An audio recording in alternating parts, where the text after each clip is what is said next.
Hoje, 1º de maio, é feriado do Dia do Trabalho em todo o país, mas há 18 anos era um dia triste para todos os brasileiros. Ayrton da Silva poderia ser um cidadão comum entre outros 140 milhões de brasileiros, mas não era.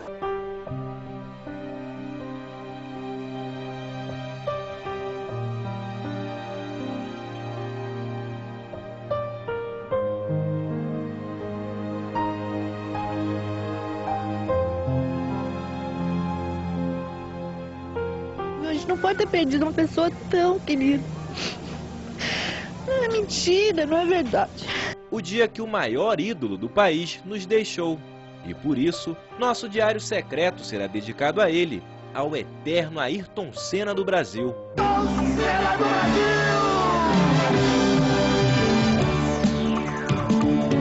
Mais que um diário, uma homenagem.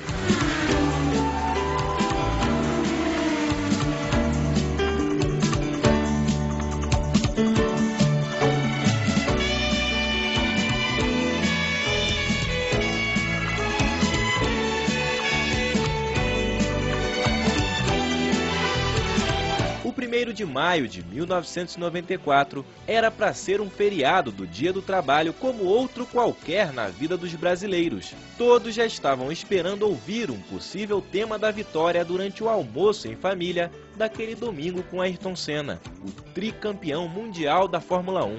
31 anos de idade, 33 vitórias, 3 títulos mundiais, quebrando recorde atrás de recorde. A corrida era em Imola, para disputar mais um GP de San Marino. Apesar de ainda buscar uma vitória na temporada, a expectativa de Ayrton e de todos os brasileiros não poderia ser melhor.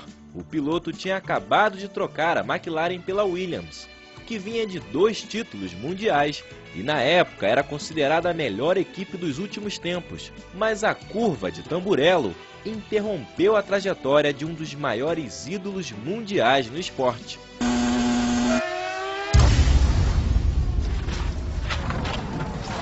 Senna bateu forte. Ali na Tamburello. Ali terminou a vida de um grande homem e a alegria de muitos brasileiros.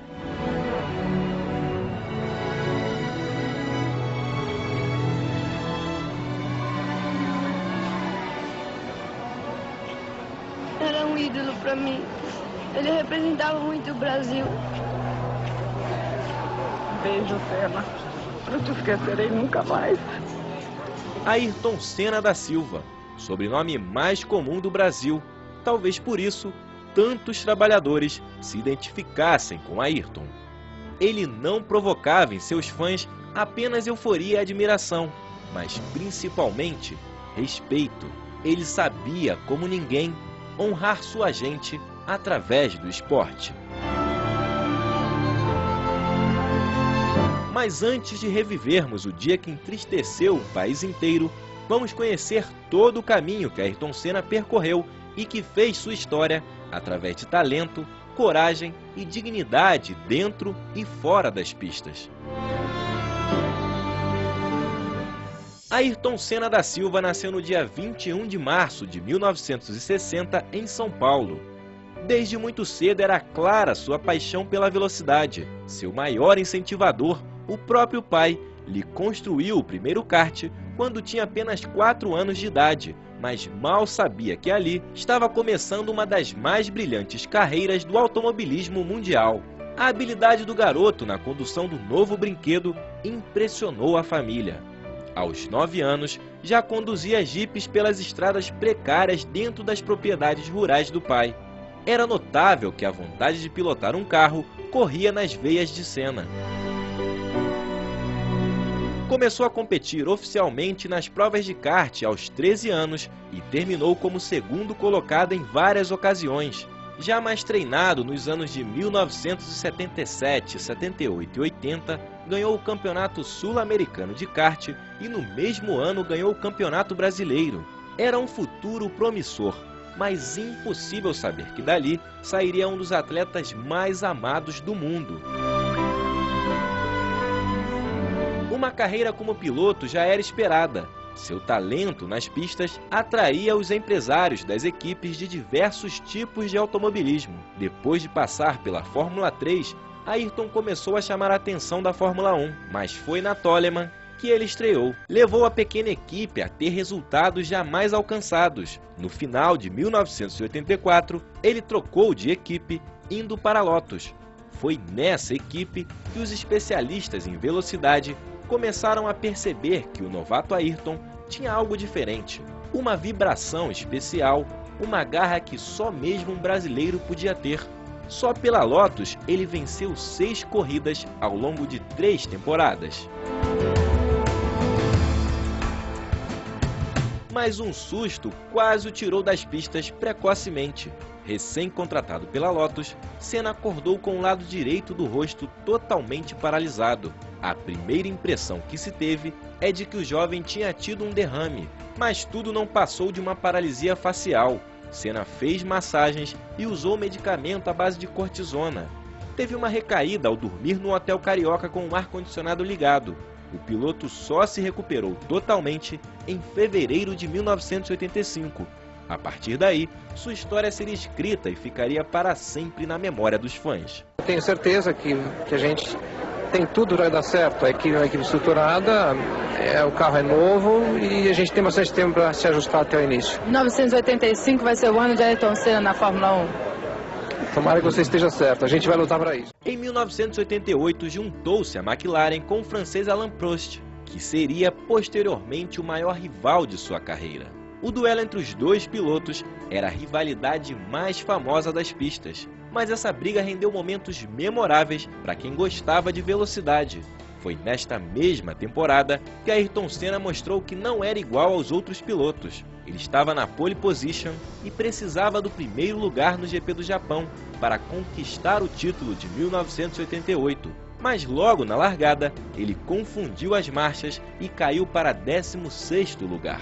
Começou então a maior atuação do piloto na F1.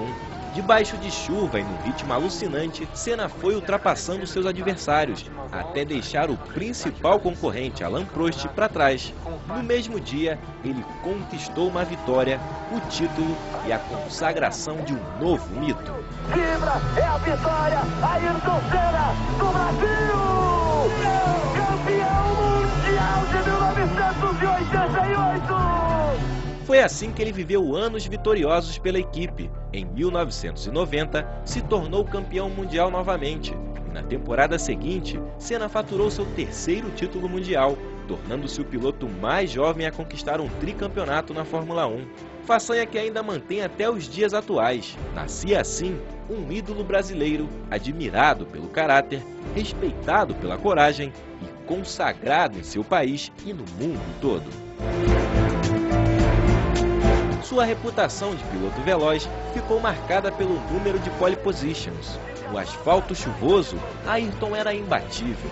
Os brasileiros aguardavam o momento de ver Ayrton acelerar debaixo de chuva. Aqueles segundos eram a redenção de muitos trabalhadores que esperavam a semana toda por esse prazer. Mas apesar de conquistar uma legião de fãs que vibravam junto com ele nas vitórias, surgiram em seu caminho competidores que se tornariam inimigos. É o caso de Alain Prost, por exemplo.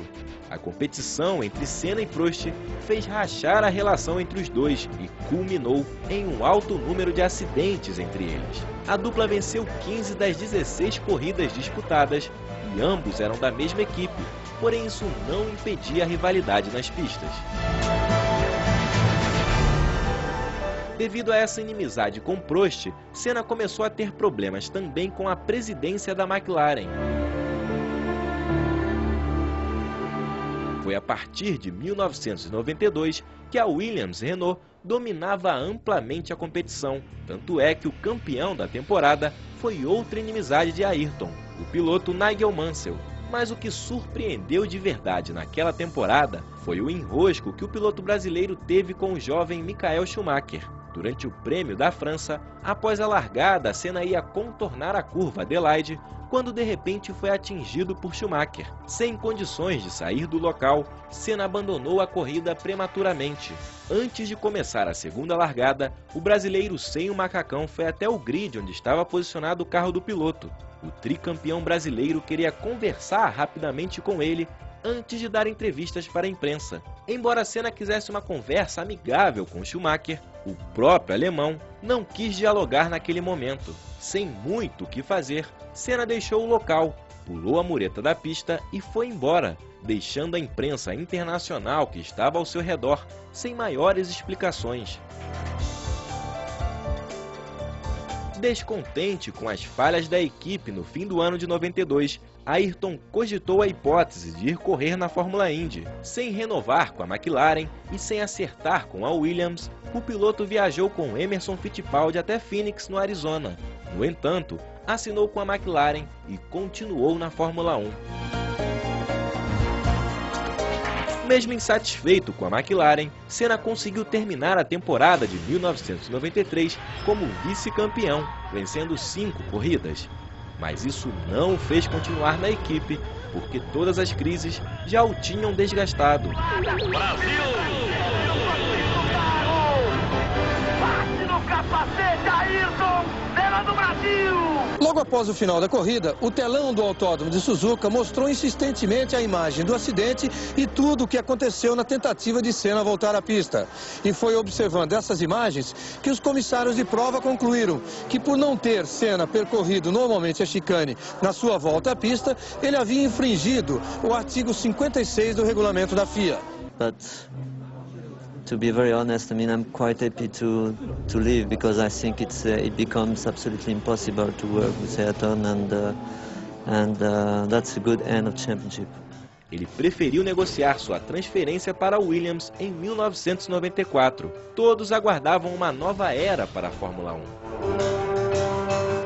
1. Senna viu no ano de 1994 uma chance para o reencontro com o título mundial, até porque teria novamente nas mãos o melhor carro da categoria. A ansiedade dos chefões do automobilismo e a esperança do que emanava dos brasileiros fazia Senna só pensar em vencer. Mas a temporada não começou muito produtiva para o piloto. Até o GP de San Marino, Senna não havia pontuado. Por isso, havia uma pressão natural sobre os ombros do principal piloto, Ayrton Senna da Silva. San Marino era o terceiro grande prêmio de 1994. Antes, a Fórmula 1 já havia passado por Interlagos no GP do Brasil e também pelo Japão, no Grande Prêmio do Pacífico. Nessas duas etapas, Senna conquistou a pole position, mas abandonou em ambas as corridas. O público andava apreensivo com o desempenho de Senna e notava seu desespero e ansiedade para vencer o quanto antes. Em São Paulo, tudo deu errado por problemas mecânicos. No Japão, devido a uma batida. Definitivamente a fase não parecia estar carregada de boas energias. Imola representava o começo da reação, mas o contrário do esperado aconteceu. O circuito revelou ser um dos mais inseguros da temporada. Logo na sexta-feira, durante os treinos livres, Rubens Barrichello, da Jordan, bateu forte na barreira de pneus, mas felizmente não sofreu grandes ferimentos. Acho que eles têm que mudar, possivelmente afastar muito mais as curvas, tem muito espaço e se tiver que gastar dinheiro eles vão ter que fazer. Aquele trágico fim de semana estava apenas começando. Ninguém podia imaginar como tudo iria terminar. No sábado, o austríaco Roland Ratzenberger não conseguiu dominar seu carro e bateu com violência na curva Villeneuve após perder uma das asas. O piloto foi levado ao hospital, mas faleceu minutos depois. A morte de Roland abalou todos os envolvidos naquela corrida. O estado emocional dos pilotos estava muito comprometido após um acidente e uma morte. Senna tinha um comportamento estranho, estava quieto, com um olhar perdido, como se pressentisse que algo pior pudesse acontecer.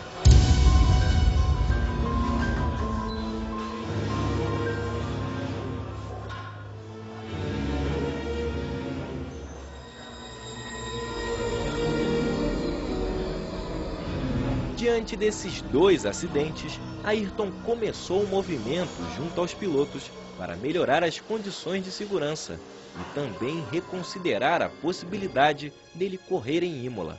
Será que, de repente, depois de tanto sucesso, Está na hora de dar um tempo. Essa foi a primeira morte de um piloto na pista em 10 anos, desde que a FIA, Federação Internacional de Automobilismo, adotara sérias medidas de segurança. Senna convenceu os oficiais de pista a levá-lo ao local do acidente para ver ele mesmo o que poderia ter acontecido. E essa ousadia lhe custou mais uma advertência e algum desgaste na sua atribulada relação com a FIA.